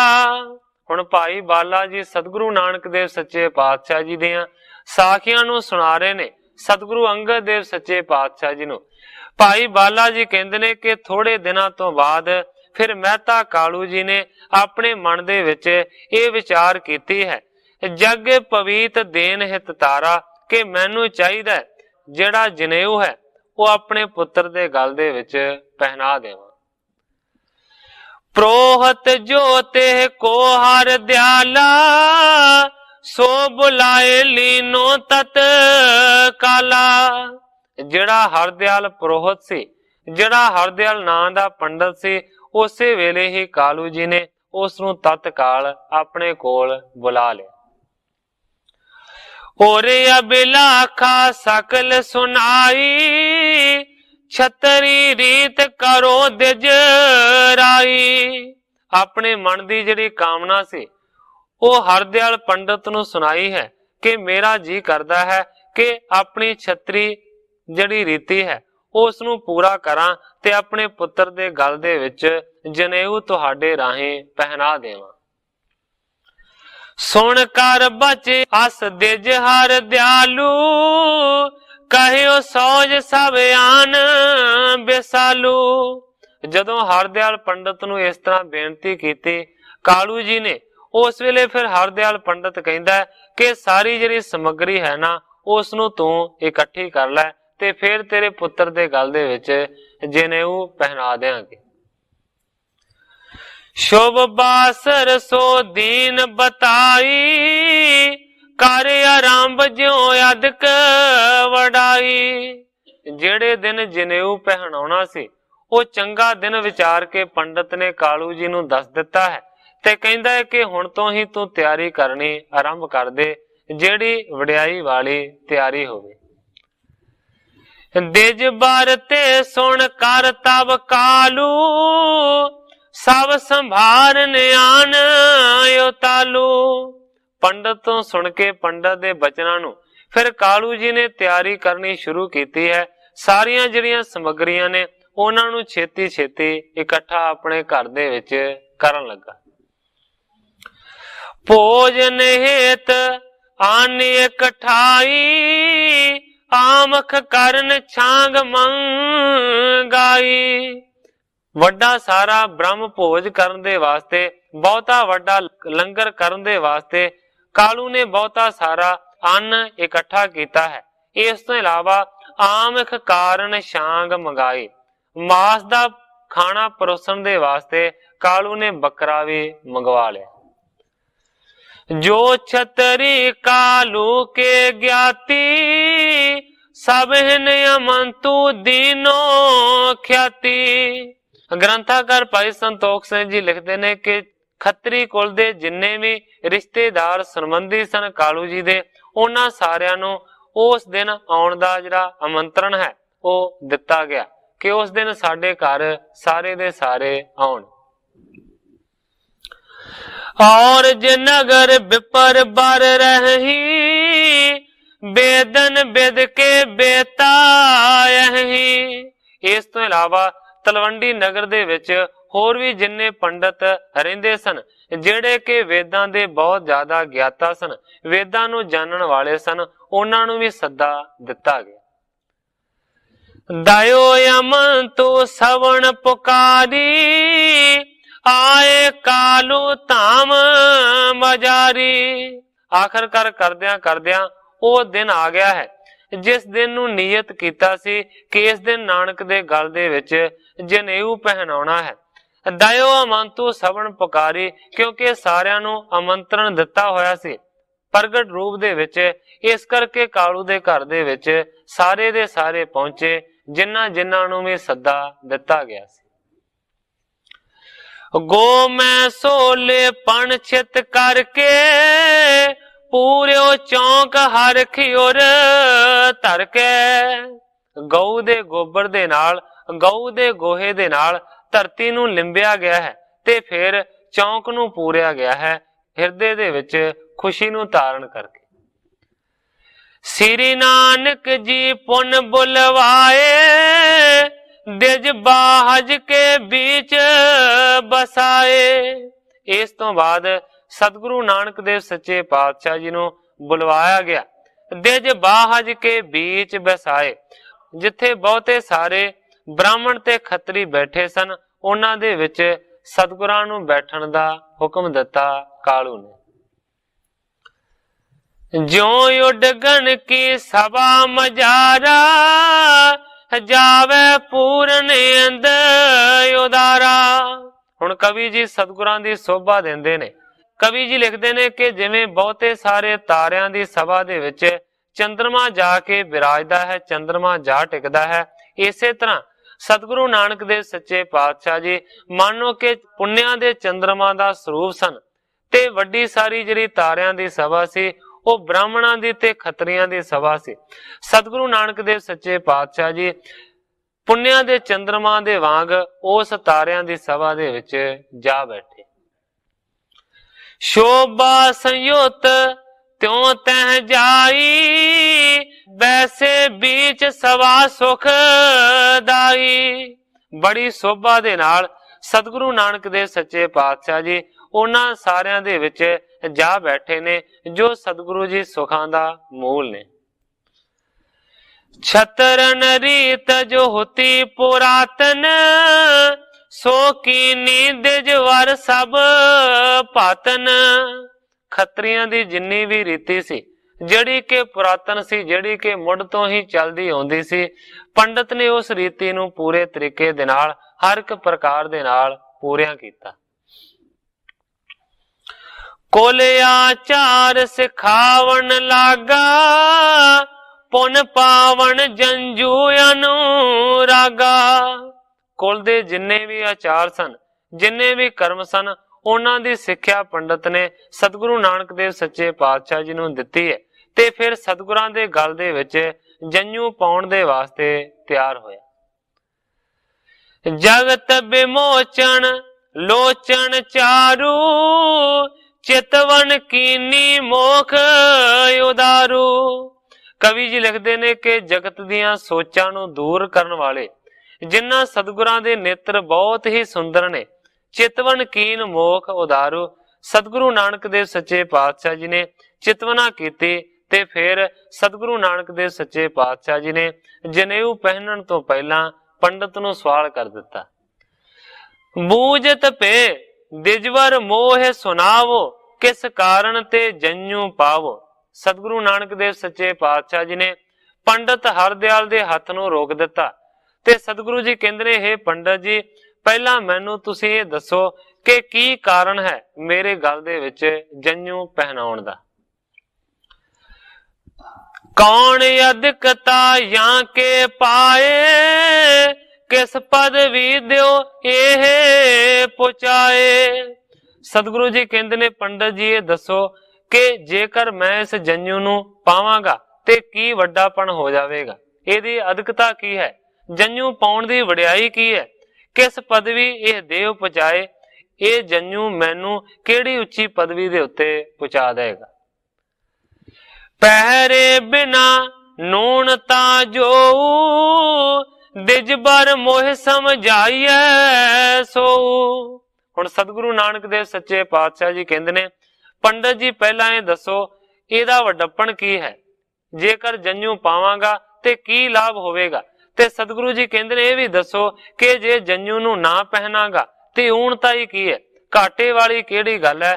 ਸਤਿਗੁਰੂ ਜੀ ਕਹਿੰਦੇ ਨੇ, ਪਹਿਲਾਂ ਮੈਨੂੰ ਇਹ ਦੋਵੇਂ ਗੱਲਾਂ ਦਾ ਜਵਾਬ ਦਿਓ, ਫਿਰ ਮੈਂ ਜੰਜੂ ਪਹਿਨਣ ਦੀ ਗੱਲ ਕਰਾਂਗਾ। ਸੁਣ ਹਰ ਦਿਆਲ ਚੌਂਪ ਚਿਤ ਚਮਕੀ, ਇੱਛਾ ਕਰਤ ਮੋਹ ਭ੍ਰਮ ਕਮ ਕੀ। ਜਦੋਂ ਸਤਿਗੁਰੂ ਨਾਨਕ ਦੇਵ ਸੱਚੇ ਪਾਤਸ਼ਾਹ ਜੀ ਨੇ ਇਸ ਤਰ੍ਹਾਂ ਦਾ ਸਵਾਲ ਕਰ ਦਿੱਤਾ ਤੇ ਜਿਹੜਾ ਪੰਡਤ ਹਰਦਿਆਲ ਸੀ ਉਹ ਬਹੁਤ ਹੀ ਜ਼ਿਆਦਾ ਹੈਰਾਨ ਹੋਇਆ। ਇੱਛਾ ਕਰਤ ਮੋਹ ਭ੍ਰਮ ਕਮ ਕੀ, ਕਿਉਂਕਿ ਸਤਿਗੁਰੂ ਨਾਨਕ ਦੇਵ ਸੱਚੇ ਪਾਤਸ਼ਾਹ ਜੀ ਪੂਰਨ ਕਲਾਵਾਨ ਨੇ, ਇਹਦਾ ਗਿਆਤ ਸੀ ਪੰਡਤ ਨੂੰ, ਕਿਉਂਕਿ ਪਿੱਛੇ ਇਤਿਹਾਸ ਦੇ ਵਿੱਚ ਆਇਆ ਕਿ ਸਤਿਗੁਰਾਂ ਦੀ ਜਿਹੜੀ ਜਨਮ ਪੱਤਰੀ ਹੈ ਉਹ ਵੀ ਹਰਦਿਆਲ ਪੰਡਤ ਨੇ ਬਣਾਈ ਹੈ, ਤੇ ਸਤਿਗੁਰਾਂ ਦੀ ਸੋਭਾ ਦੇ ਵਾਸਤੇ ਵੀ ਉਹਨੇ ਬਹੁਤ ਕੁਝ ਕਾਲੂ ਜੀ ਨੂੰ ਦੱਸਿਆ ਸੀ। ਹੁਣ ਜਦੋਂ ਇਸ ਤਰ੍ਹਾਂ ਦਾ ਸਵਾਲ ਕੀਤਾ ਤੇ ਫਿਰ ਇੱਛਾ ਕਰਤ ਮੋਹ ਭ੍ਰਮ ਕਮ ਕੀ, ਭਾਵ ਕਿ ਮੇਰੇ ਭ੍ਰਮ ਦੀ ਨਿਵਰਤੀ ਹੋਵੇ, ਇਸ ਕਰਕੇ ਉਹਨੇ ਅੱਗੋਂ ਆਪਣੀ ਗੱਲ ਕਰਨੀ ਸ਼ੁਰੂ ਕੀਤੀ। ਪੂਰਵ ਆਸ ਸੁਨਣੀ ਉਪਦੇਸ਼ੂ ਬਣੀ ਸੋ ਬਿਦ ਅਬ ਮਿਟ ਕਲੇਸ਼ੂ। ਪੂਰਵ ਆਸ ਸੁਨਣ ਉਪਦੇਸ਼ੂ, ਕਿਉਂਕਿ ਪਹਿਲਾਂ ਵੀ ਇਹਦੇ ਮਨ ਦੇ ਵਿੱਚ ਐਸੀ ਆਸ਼ਾ ਸੀ ਕਿ ਮੈਂ ਸਤਿਗੁਰਾਂ ਦੇ ਉਪਦੇਸ਼ ਨੂੰ ਸੁਣਾਂਗਾ। ਬਣੀ ਸੋ ਬਿਦ ਅਬ ਮਿਟੈ ਕਲੇਸ਼ੂ, ਹੁਣ ਐਸੀ ਬਿਦ ਬਣ ਗਈ ਹੈ ਕਿ ਸਤਿਗੁਰੂ ਦੇ ਸਾਹਮਣੇ ਉਹ ਕੋਈ ਸਵਾਲ ਕਰੇਗਾ ਤੇ ਫਿਰ ਸਤਿਗੁਰੂ ਜੀ ਉਪਦੇਸ਼ ਦੇਣਗੇ। ਇਸ ਕਰਕੇ ਸੋਚਣ ਲੱਗਾ ਕਿ ਹੁਣ ਮੌਕਾ ਹੈ ਮੇਰੇ ਕਲੇਸ਼ਾਂ ਨੂੰ ਮਿਟਾਉਣ ਦਾ। ਜਾਣਤ ਜੋਨ ਮਹਾਤਮ ਗੁਰ ਕੋ ਬੋਲਿਓ ਤਦ ਪਹਰਨ ਤਮ ਉਰ ਕੋ। ਗ੍ਰੰਥਾਕਾਰ ਭਾਈ ਸੰਤੋਖ ਸਿੰਘ ਜੀ ਲਿਖਦੇ ਨੇ ਕਿ ਭਾਵੇਂ ਪੰਡਤ ਹਰਦਿਆਲ ਸਤਿਗੁਰਾਂ ਦੇ ਮਹਾਤਮ ਨੂੰ ਜਾਣਦਾ ਹੈ, ਤਾਂ ਵੀ ਉਸਨੇ ਆਪਣੇ ਅਗਿਆਨ ਰੂਪੀ ਹਨੇਰੇ ਨੂੰ ਖਤਮ ਕਰਨ ਦੇ ਵਾਸਤੇ ਸਵਾਲ ਕੀਤੇ। ਕਹਿੰਦਾ ਦਿਜ ਛਤਰੀ ਕੇ ਧਰਮ ਜੋ ਧਰਹੀ ਜਗ ਪਵੀਤ ਸੋ ਪਾਵਨ ਕਰਹੀ। ਜਦੋਂ ਸਤਿਗੁਰਾਂ ਨੇ ਸਵਾਲ ਕੀਤੇ ਤੇ ਫਿਰ ਹਰਦਿਆਲ ਪੰਡਤ ਅੱਗੋਂ ਕਹਿੰਦਾ ਕਿ ਜਿਹੜਾ ਵੀ ਛਤਰੀ ਹੋਵੇ ਜਾਂ ਜਿਹੜਾ ਵੀ ਬ੍ਰਾਹਮਣ ਹੋਵੇ, ਉਹਦਾ ਧਰਮ ਇਹ ਬਣਦਾ ਹੈ ਕਿ ਉਹ ਇਸ ਜਨੇਊ ਨੂੰ ਪਾਵੇ ਜੋ ਕਿ ਪਵਿੱਤਰ ਹੈ। ਜਾਵਦ ਰੀਤ ਨ ਆਸੇ ਅਨੁਸਾਰੀ ਤਾਵਦ ਨਹੀਂ ਚੌਂਕੇ ਅਧਿਕਾਰੀ। ਪੰਡਤ ਕਹਿੰਦਾ ਹੈ ਕਿ ਜਿੰਨਾ ਚਿਰ ਕੋਈ ਖੱਤਰੀ ਜਾਂ ਕੋਈ ਪੰਡਤ ਇਸ ਜਨੇਊ ਨੂੰ ਨਹੀਂ ਪਹਿਨਦਾ ਤੇ ਉਹਨਾਂ ਚਿਰ ਉਹ ਚੌਂਕੇ ਦੇ ਉੱਤੇ ਚੜਨ ਦਾ ਹੀ ਅਧਿਕਾਰੀ ਨਹੀਂ ਬਣਦਾ।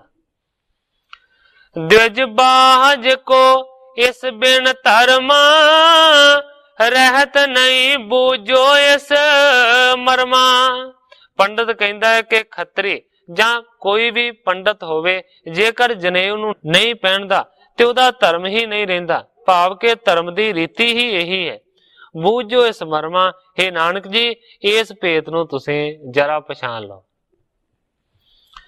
ਵੇਦਨ ਬਿਦ ਸੋ ਜਬ ਗਰ ਪਾਵੇ ਦਿਜ ਬਾਹਜ ਨਿਜ ਧਰਮ ਆਵੇ। ਪੰਡਤ ਕਹਿੰਦਾ ਹੈ ਕਿ ਵੇਦਾਂ ਦੀ ਵਿਧੀ ਦੇ ਅਨੁਸਾਰ ਜਿਹੜਾ ਵੀ ਆਪਣੇ ਗਲ ਦੇ ਵਿੱਚ ਜਨੇਊ ਪਹਿਨਦਾ ਹੈ, ਉਹੀ ਪੰਡਤਾਂ ਦੀ ਤੇ ਖੱਤਰੀਆਂ ਦੀ ਸ਼੍ਰੇਣੀ ਦੇ ਵਿੱਚ ਆ ਸਕਦਾ ਹੈ। ਇਹਨਾਂ ਦੇ ਧਰਮ ਦੇ ਵਿੱਚ ਤਾਂ ਹੀ ਆਦਮੀ ਪ੍ਰਵੇਸ਼ ਕਰ ਸਕਦਾ ਹੈ। ਸੁਣ ਪ੍ਰੋਦਾ ਕੇ ਬਚਨ ਕਿਰਪਾਲਾ ਕਮਲ ਬਦਨ ਨ ਕਹਿ ਗਿਰਾ ਰਸਾਲਾ।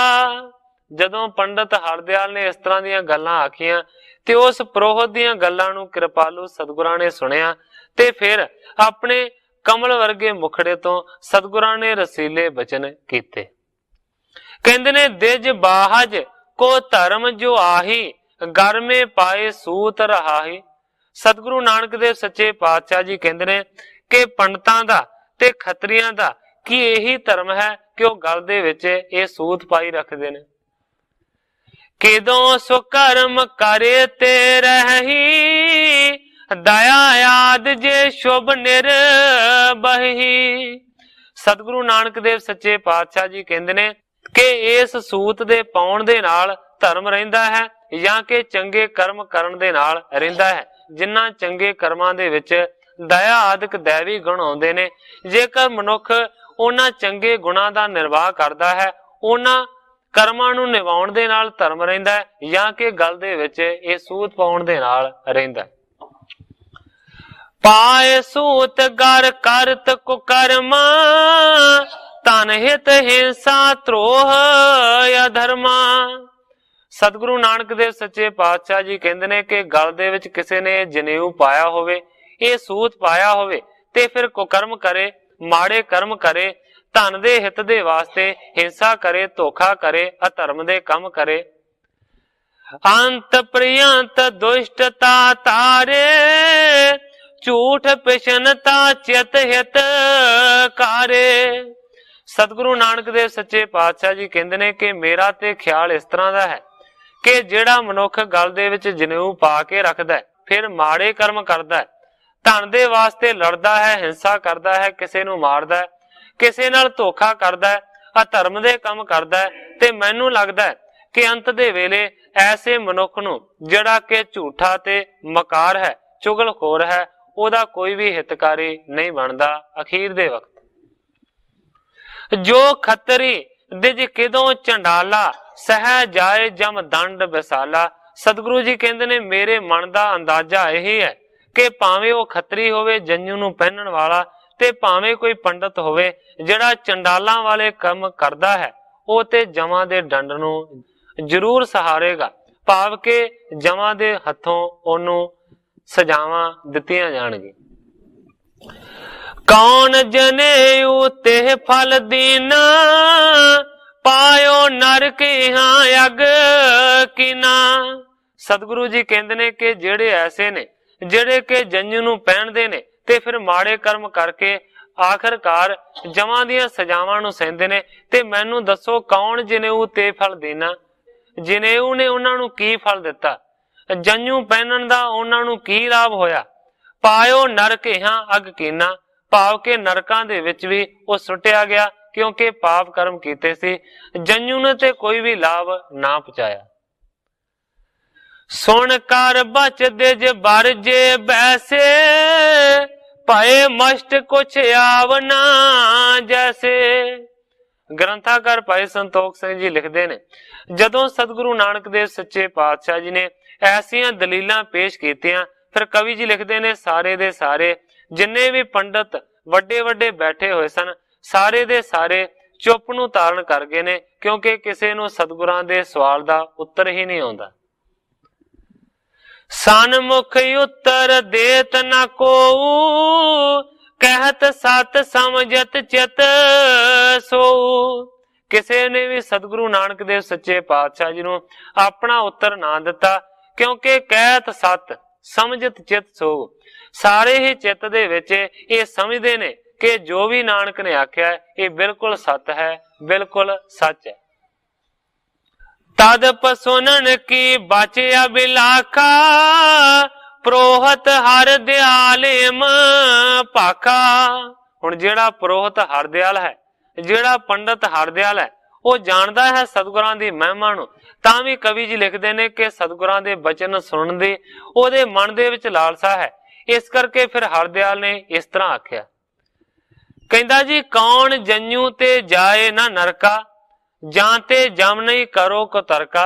ਕਹਿੰਦਾ ਜੀ ਜੇ ਇਹ ਜੰਝੂ ਦੇ ਨਾਲ ਨਰਕ ਦੇ ਵਿੱਚ ਮਨੁੱਖ ਜਾਂਦਾ ਹੈ, ਫਿਰ ਤੁਸੀਂ ਦੱਸੋ ਕਿ ਕਿਹੜਾ ਐਸਾ ਜੰਝੂ ਹੈ ਜਿਹਨੂੰ ਪਾ ਕੇ ਮਨੁੱਖ ਨਰਕ ਦੇ ਵਿੱਚ ਨਹੀਂ ਜਾਂਦਾ, ਤੇ ਜਿਹਦੇ ਕਰਕੇ ਜਮ ਦੀਆਂ ਸਜ਼ਾਵਾਂ ਨਹੀਂ ਸਹਿਣੀਆਂ ਪੈਂਦੀਆਂ। ਇਹ ਫਿਰ ਤੁਸੀਂ ਦੱਸ ਦਿਓ। ਸੋ ਨਿਜ ਰਸਨਾ ਦੇਹੁ ਸੁਨਾਈ, ਸੁਣਨ ਚਾਹ ਸਭ ਔਰ ਹਰ ਖਾਈ। ਕਹਿੰਦਾ ਜੀ ਉਸ ਜੰਝੂ ਦੇ ਬਾਰੇ ਫਿਰ ਤੁਸੀਂ ਦੱਸ ਦਿਓ, ਆਪਣੀ ਰਸਨਾ ਤੋਂ ਸੁਣਾ ਦਿਓ, ਅਸੀਂ ਸਾਰੇ ਦੇ ਸਾਰੇ ਤੁਹਾਡੇ ਬਚਨ ਨੂੰ ਸੁਣਾਂਗੇ ਖੁਸ਼ੀ ਦੇ ਨਾਲ। ਕਮਲ ਬਦਨ ਪੁਣ ਬਚਨ ਬਖਾਨੇ, ਜਿਸ ਜੰਝੂ ਤੇ ਜਨ ਸਨ ਮਾਨੇ। ਕਵੀ ਸੰਤੋਖ ਸਿੰਘ ਜੀ ਲਿਖਦੇ ਨੇ ਕਿ ਜਿਨ੍ਹਾਂ ਦਾ ਮੁਖੜਾ ਚੰਦਰਮਾ ਦੀ ਤਰ੍ਹਾਂ ਹੈ, ਉਹਨਾਂ ਸਤਿਗੁਰਾਂ ਨੇ ਫਿਰ ਬਚਨ ਕੀਤੇ ਨੇ, ਜਿਸ ਜੰਝੂ ਤੇ ਜਨ ਸਨਮਾਨੇ। ਉਸ ਜੰਝੂ ਦੀ ਸਤਿਗੁਰੂ ਨਾਨਕ ਦੇਵ ਸੱਚੇ ਪਾਤਸ਼ਾਹ ਜੀ ਨੇ ਗੱਲ ਕੀਤੀ ਹੈ, ਜਿਹੜਾ ਜੰਝੂ ਪਹਿਨਣ ਦੇ ਨਾਲ ਮਨੁੱਖ ਦਾ ਸਨਮਾਨ ਹੁੰਦਾ ਹੈ ਤੇ ਨਰਕਾਂ ਦੇ ਵਿੱਚ ਸਜ਼ਾਵਾਂ ਸਹਿਣੀਆਂ ਨਹੀਂ ਪੈਂਦੀਆਂ। ਸਤਿਗੁਰੂ ਨਾਨਕ ਦੇਵ ਸੱਚੇ ਪਾਤਸ਼ਾਹ ਜੀ ਨੇ ਉਸ ਵੇਲੇ ਇਸ ਤਰ੍ਹਾਂ ਬਚਨ ਕੀਤਾ। ਸ਼ਲੋਕ ਮਹੱਲਾ ਪਹਿਲਾ, ਆਸਾ ਜੀ ਦੀ ਵਾਰ ਦੇ ਵਿੱਚ ਇਹ ਸਤਿਗੁਰਾਂ ਦਾ ਸ਼ਬਦ ਆਉਂਦਾ ਹੈ। ਦਇਆ ਕਪਾਹ ਸੰਤੋਖ ਸੂਤ, ਜਤ ਗੰਢੀ ਸਤ ਵਟ, ਇਹ ਜਨੇਊ ਜੀਅ ਕਾ ਹਈ ਤਾਂ ਪਾਂਡੇ ਘਤ।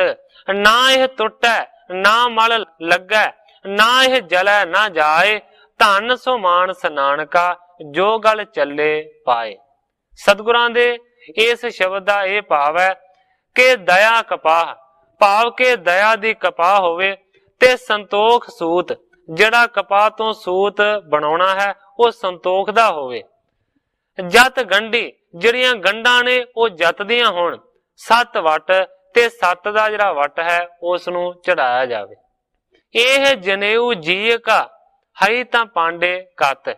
ਸਤਿਗੁਰੂ ਨਾਨਕ ਦੇਵ ਸੱਚੇ ਪਾਤਸ਼ਾਹ ਜੀ ਇਹ ਬਿਆਨ ਕਰਦੇ ਨੇ ਕਿ ਜੇਕਰ ਪੰਡਤ ਜੀ ਤੁਹਾਡੇ ਕੋਲ ਐਸਾ ਜਨੇਊ ਹੈ, ਐਸਾ ਜੰਜੂ ਹੈ, ਤੇ ਫਿਰ ਮੇਰੇ ਗਲ ਦੇ ਵਿੱਚ ਬੇਸ਼ੱਕ ਪਾ ਦਿਓ। ਨਾ ਇਹ ਟੁੱਟੈ ਨਾ ਮਲ ਲੱਗੈ, ਨਾ ਇਹ ਜਲੈ ਨਾ ਜਾਏ, ਕਿਉਂਕਿ ਦਇਆ ਦੀ ਕਪਾਹ ਦਾ ਤੇ ਸੰਤੋਖ ਦੇ ਸੂਤ ਦਾ ਤੇ ਜਤ ਦੀਆਂ ਗੰਢਾਂ ਦਾ ਤੇ 7 ਦੇ ਵਟ ਦਾ ਜਿਹੜਾ ਬਣਿਆ ਹੋਇਆ ਜਨੇਊ ਹੈ, ਨਾ ਇਹ ਟੁੱਟਾ, ਕਦੇ ਟੁੱਟਦਾ ਨਹੀਂ ਹੈ, ਨਾ ਮਲ ਲੱਗਾ, ਇਸ ਨੂੰ ਕਦੇ ਮੈਲ ਵੀ ਨਹੀਂ ਲੱਗਦੀ, ਨਾ ਇਹ ਜਲੈ ਨਾ ਜਾਏ, ਤੇ ਨਾ ਹੀ ਕਿਸੇ ਅੱਗ ਦੇ ਨਾਲ ਇਹ ਸੜਦਾ ਹੈ, ਤੇ ਨਾ ਹੀ ਕਿਤੇ ਜਾਂਦਾ ਹੈ, ਭਾਵ ਕਿ ਗਵਾਚਦਾ ਤੱਕ ਨਹੀਂ। ਧਨ ਸੋ ਮਾਨ ਸਨਾਨ ਕਾ ਜੋ ਗਲ ਚੱਲੇ ਪਾਏ। ਸਤਿਗੁਰੂ ਨਾਨਕ ਦੇਵ ਸੱਚੇ ਪਾਤਸ਼ਾਹ ਜੀ ਕਹਿੰਦੇ ਨੇ ਕਿ ਧਨ ਹਨ ਐਸੇ ਮਨੁੱਖ ਜਿਹੜੇ ਕਿ ਐਸੇ ਜੰਜੂ ਨੂੰ ਆਪਣੇ ਗਲ ਦੇ ਵਿੱਚ ਪਾਉਂਦੇ ਨੇ। ਸਵਾਚ ਸਥਿਰ ਇਹ ਲਖੋ ਜਨੇਊ, ਘਰ ਮੈਂ ਪਹਿਰੇ ਵਿਰਲੇ ਕੇਊ। ਸਤਿਗੁਰੂ ਨਾਨਕ ਦੇਵ ਸੱਚੇ ਪਾਤਸ਼ਾਹ ਜੀ ਕਹਿੰਦੇ ਨੇ ਕਿ ਇਹ ਜਿਹੜਾ ਜਨੇਊ ਹੈ ਇਹ ਸਵੱਛ ਹੈ, ਭਾਵ ਕਿ ਪਵਿੱਤਰ ਹੈ, ਇਸ ਤੋਂ ਇਲਾਵਾ ਸਥਿਰ ਹੈ, ਭਾਵ ਕਿ ਨਿਤ ਰਹਿਣ ਵਾਲਾ ਹੈ। ਘਰ ਮੈਂ ਪਹਿਰੇ ਵਿਰਲੇ ਕੋ, ਪਰ ਐਸੇ ਜਨੇਊ ਨੂੰ ਸਤਿਗੁਰੂ ਜੀ ਕਹਿੰਦੇ ਨੇ ਕਿ ਕੋਈ ਵਿਰਲੇ ਹੀ ਪਾਉਂਦੇ ਨੇ, ਹਾਰੀ ਸਾਰੀ ਕੋਈ ਇਸ ਜਨੇਊ ਨੂੰ ਪਹਿਨ ਨਹੀਂ ਸਕਦਾ। ਜੇ ਨਰ ਘਰ ਮੈਂ ਧਾਰਨ ਕੀਨਾ, ਧਨ ਸੇ ਨਰ ਕੀਨੋ ਦੁਖ ਛੀਨਾ। ਸਤਿਗੁਰੂ ਜੀ ਕਹਿੰਦੇ ਨੇ ਕਿ ਹਾਰੀ ਸਾਰੀ ਮਨੁੱਖ ਐਸੇ ਜਨੇਊ ਨੂੰ ਪਹਿਨ ਨਹੀਂ ਸਕਦਾ, ਪਰ ਸਤਿਗੁਰੂ ਜੀ ਕਹਿੰਦੇ ਨੇ ਕਿ ਜਿਹੜਾ ਵੀ ਮਨੁੱਖ ਐਸੇ ਜਨੇਊ ਨੂੰ ਆਪਣੇ ਗਲ ਦੇ ਵਿੱਚ ਪਾ ਲੈਂਦਾ ਹੈ, ਉਹ ਮਨੁੱਖ ਧਨਤਾ ਦੇ ਯੋਗ ਹੈ, ਤੇ ਦੁੱਖ ਉਹਦੇ ਸਾਰੇ ਦੇ ਸਾਰੇ ਦੂਰ ਹੋ ਜਾਂਦੇ ਨੇ। ਲੋਕ ਬਾਹਰ ਪਰ ਲੋਕ ਅਸ਼ੋਕੂ, ਸਨਮਾਨ ਸ਼ਬ ਅੰਤਕ ਯੋਕੂ। ਐਸੇ ਮਨੁੱਖ ਦਾ ਲੋਕ ਦੇ ਵਿੱਚ ਵੀ ਆਦਰ ਹੁੰਦਾ ਹੈ, ਪਰਲੋਕ ਦੇ ਵਿੱਚ ਵੀ ਸਤਿਕਾਰ ਉਸ ਦਾ ਕੀਤਾ ਜਾਂਦਾ ਹੈ, ਉਹਨੂੰ ਸਨਮਾਨਿਆ ਜਾਂਦਾ ਹੈ। ਸਭ ਅੰਤਕ ਓਕੂ, ਭਾਵ ਕਿ ਜਮ ਦੇ ਘਰ ਦੇ ਵਿੱਚ ਵੀ ਉਹ ਪੂਜਿਆ ਹੀ ਜਾਂਦਾ ਹੈ। ਜਮ ਸਜਾਵਾਂ ਨਹੀਂ ਦਿੰਦੇ, ਸਗੋਂ ਪੂਜਾ ਕਰਦੇ। ਆਸ ਬਿਦ ਕੋ ਜੇ ਹੈ ਤੁਮ ਪਾਸੂ, ਘਰ ਮੁਝ ਪਾਵੋ ਦੁਕ੍ਰਿਤ ਨਾਸ਼ੂ। ਸਤਿਗੁਰੂ ਨਾਨਕ ਦੇਵ ਸੱਚੇ ਪਾਤਸ਼ਾਹ ਜੀ ਪੰਡਤ ਹਰਦਿਆਲ ਨੂੰ ਕਹਿੰਦੇ ਨੇ ਕਿ ਜੇਕਰ ਪੰਡਤ ਜੀ ਜਿਸ ਤਰ੍ਹਾਂ ਦਾ ਜਨੇਊ ਮੈਂ ਦੱਸਿਆ ਇਸ ਤਰ੍ਹਾਂ ਦਾ ਤੁਹਾਡੇ ਕੋਲ ਹੈ, ਤੇ ਫਿਰ ਤੁਸੀਂ ਮੇਰੇ ਗਲ ਦੇ ਵਿੱਚ ਪਾ ਦਿਓ ਦੁਕ੍ਰਿਤ ਨਾਸ਼ੂ, ਕਿ ਪਾਪਾਂ ਨੂੰ ਜਿਹੜਾ ਨਾਸ਼ ਕਰਨ ਵਾਲਾ ਹੋਵੇ। ਕਰਤ ਸੂਤ ਕੋ ਗ੍ਰੰਥਨ ਪਾਈ, ਜਲ ਜਾਵੇ ਸੰਗ ਨਾ ਜਾਈ। ਪਰ ਸਤਿਗੁਰੂ ਨਾਨਕ ਦੇਵ ਸੱਚੇ ਪਾਤਸ਼ਾਹ ਜੀ ਕਹਿੰਦੇ ਨੇ ਜਿਹੜੇ ਜੰਜੂ ਦੀ ਤੁਸੀਂ ਗੱਲ ਕਰਦੇ ਹੋ, ਕਰਤ ਸੂਤ ਕੋ ਗ੍ਰੰਥਨ ਪਾਈ, ਭਾਵ ਕਿ ਕਪਾਹ ਤੋਂ ਤੁਸੀਂ ਸੂਤ ਨੂੰ ਵੱਟ ਕੇ ਫਿਰ ਇਹਦੇ ਵਿੱਚ ਗੰਢਾਂ ਮਾਰ ਦਿੰਦੇ ਹੋ। ਜਲ ਜਾਵੇ ਸੰਗ ਨਾ ਜਾਈ, ਤੁਹਾਡਾ ਜਿਹੜਾ ਬਣਿਆ ਹੋਇਆ ਜਨੇਊ ਹੈ ਇਹ ਤੇ ਸੜ ਜਾਂਦਾ ਹੈ, ਇਹ ਤੇ ਮਨੁੱਖ ਦੇ ਨਾਲ ਜਾ ਹੀ ਨਹੀਂ ਸਕਦਾ, ਕਿਉਂਕਿ ਕੋਈ ਵੀ ਚੀਜ਼ ਜਿਹੜੀ ਹੈ ਦੁਨਿਆਵੀ ਉਹ ਤੇ ਮਨੁੱਖ ਦੇ ਨਾਲ ਜਾ ਨਹੀਂ ਸਕਦੀ। ਜਾਨੋ ਕੱਚਾ ਕਾਜ ਸੰਸਾਰੂ, ਲੋਕ ਦਿਖਾਵਾ ਕਰਤ ਗਵਾਰੂ। ਸਤਿਗੁਰੂ ਜੀ ਕਹਿੰਦੇ ਨੇ ਇਹ ਸੂਤ ਵੀ ਕੱਚਾ ਹੈ, ਕਿਉਂਕਿ ਸੰਸਾਰ ਹੀ ਕੱਚਾ ਹੈ, ਇਹ ਝੂਠਾ ਹੀ ਸੂਤ ਹੈ, ਤੇ ਝੂਠਾ ਹੀ ਸਤਿਗੁਰੂ ਜੀ ਕਹਿੰਦੇ ਨੇ ਸੰਸਾਰ ਹੈ। ਲੋਕ ਦਿਖਾਵਾ ਕਰਨ ਦੇ ਵਾਸਤੇ ਗਵਾਰ ਲੋਕ ਐਸੀਆਂ ਗੱਲਾਂ ਕਰਦੇ ਨੇ। ਸਤਿਗੁਰੂ ਜੀ ਕਹਿੰਦੇ ਨੇ ਮੈਂ ਮੂਰਖ ਨਹੀਂ ਹਾਂ, ਮੈਂ ਗਵਾਰ ਨਹੀਂ ਹਾਂ, ਮੈਂ ਕਦੇ ਵੀ ਐਸੀ ਚੀਜ਼ ਨੂੰ ਧਾਰਨ ਨਹੀਂ ਕਰਾਂਗਾ ਜਿਹੜੀ ਦਰਗਾਹ ਦੇ ਵਿੱਚ ਮੇਰੇ ਨਾਲ ਨਾ ਜਾਵੇ। ਸੁਣ ਕਰ ਬਚ ਹਰ ਦਿਆਲ ਰਸਾਲਾ, ਪੁਲ ਕਾਵਲ ਤਨ ਹਰਖ ਬਿਸਾਲਾ। ਜਦੋਂ ਸਤਿਗੁਰੂ ਨਾਨਕ ਦੇਵ ਸੱਚੇ ਪਾਤਸ਼ਾਹ ਜੀ ਦੇ ਐਸੇ ਰਸੀਲੇ ਬਚਨ ਪੰਡਤ ਹਰਦਿਆਲ ਨੇ ਸੁਣੇ ਨੇ, ਤੇ ਉਸ ਵੇਲੇ ਬਹੁਤ ਹੀ ਜ਼ਿਆਦਾ ਨਿਹਾਲ ਹੋ ਗਿਆ ਹੈ, ਬਾਣੀ ਗਦਗਦ ਹੋ ਗਈ ਹੈ, ਤੇ ਰੋਮ ਉਸ ਵੇਲੇ ਖੜੇ ਹੋ ਗਏ ਨੇ ਖੁਸ਼ੀ ਦੇ ਵਿੱਚ। ਮੈਂ ਪੂਰਬ ਜੋ ਗਿਰਾਇਓ ਬਾਚੀ, ਬਿਨ ਸੰਸੈ ਸੋ ਪੀ ਸਭ ਸਾਚੀ। ਆਪਣੇ ਮਨ ਦੇ ਵਿੱਚ ਹੀ ਪੰਡਤ ਹਰਦਿਆਲ ਸੋਚਣ ਲੱਗਾ ਕਿ ਇਹਨਾਂ ਦੇ ਜਨਮ ਦੇ ਸਮੇਂ ਜਿਹੜੀਆਂ ਮੈਂ ਗੱਲਾਂ ਆਖੀਆਂ ਸਨ, ਜੋ ਮੈਂ ਹਿਸਾਬ ਲਗਾਇਆ ਸੀ, ਉਹ ਬਿਲਕੁਲ ਸੱਚਾ ਹੋ ਗਿਆ। ਇਸ ਗੱਲ ਦੇ ਵਿੱਚ ਹੁਣ ਕੋਈ ਸੰਸਾ ਨਹੀਂ ਹੈ। ਜੋ ਮੈਂ ਜੋਤਿਸ਼ ਦੇ ਹਿਸਾਬ ਦੇ ਨਾਲ ਸੋਚਿਆ ਸੀ, ये ते वैसे ही ने, भाव के परमेश्वर दा अवतार ने। लख है विरले बोयन जाना, जेह बच सुन मम मन ठहराना। पंडित हरदयाल सोचदा है कि जिन्ना सतगुरां दे बचन सुन के मेरा मन ठहर गया है, मेरा मन टिका दे विच आ गया है, इन्हां सतगुरां दे बचनां नूं कोई विरले ही मनुख जान सकदे ने, क्योंकि बहुत सारे अणजान ने ਜਿਹੜੇ ਇਹਨਾਂ ਦੀ ਮਹਿਮਾ ਤੋਂ ਜਾਣੂ ਹੀ ਨਹੀਂ ਹਨ। ਹਉ ਸੁਕਿਰਤਾਰਥ ਬੰਸ ਸਮੇਤਾ, ਪਾਜ ਜਮਾਨ ਬ੍ਰਹਮੰਡ ਨਿਕੇਤਾ। ਹੁਣ ਪੰਡਤ ਹਰਦਿਆਲ ਸੋਚਦਾ ਹੈ ਕਿ ਬ੍ਰਹਮੰਡ ਦਾ ਜੋ ਘਰ ਅਰਥਾਤ ਆਸਰਾ ਭਾਵ ਸਤਿਗੁਰੂ ਜੀ ਨੇ ਮੇਰੇ ਜਜਮਾਨ ਹੋ ਗਏ ਨੇ, ਭਾਵ ਕਿ ਮੇਰੇ ਜਜਮਾਨ ਹੋ ਗਏ ਨੇ, ਜੋ ਕਿ ਬ੍ਰਹਮੰਡ ਦੇ ਕਰਤਾ ਹਰਤਾ ਨੇ। आनंद मगन मुख बोल न आवा, सुनन बचन मन रुचि उपजावा।